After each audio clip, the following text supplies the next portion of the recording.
केंद्र आणि राज्य सरकारनं वाढती महागाई नियंत्रणात आणावी.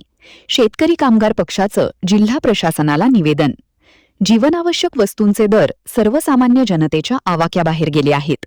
तेव्हा सरकारनं जीवनावश्यक वस्तूंचे दर कमी करावे. शेती हंगामाच्या वेळी शेतकऱ्याला खतांची टंचाई जाणवत आहे. ती टंचाई दूर करून शेतकऱ्यांना नियंत्रित दरात खत पुरवठा करावा, अशी मागणी शेतकरी कामगार पक्षानं शासनाकडे केली. मागणीचं निवेदन जिल्हा प्रशासनाला देण्यात आलं. केंद्र आणि राज्य सरकारच्या काळात दिवसेंदिवस महागाई वाढत आहे. या वाढत्या महागाईमुळे सर्वसामान्य जनतेचं जगणं कठीण झालंय. ही वाढती महागाई कमी करा, यासाठी शेतकरी कामगार पक्षाचे शहर चिटणीस भाई बाबूराव कदम यांच्या शिष्टमंडळानं जिल्हाधिकारी कार्यालयातील नायब तहसीलदार तथा गृह जनमाहिती अधिकारी नम्रता चौगुले यांची भेट घेतली. केंद्र आणि राज्य सरकारनं वाढती महागाई नियंत्रणात आणावी, अशी मागणी केली.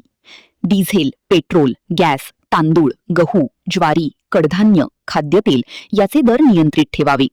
रेशन धान्य नियमाप्रमाणे वाटप होत नाही, त्यामध्ये नियमितता असावी. शाळांना दिले जाणारे मध्यान्ह भोजनामध्ये फक्त सुका भात दिला जातो, त्याबरोबर डाळ, आमटी दिली जावी, अशी मागणी शेतकरी कामगार पक्ष शहर कार्यालय यांच्याकडून केली. मागणीचं निवेदन नायब तहसीलदार नम्रता चौगुले यांना देण्यात आलं.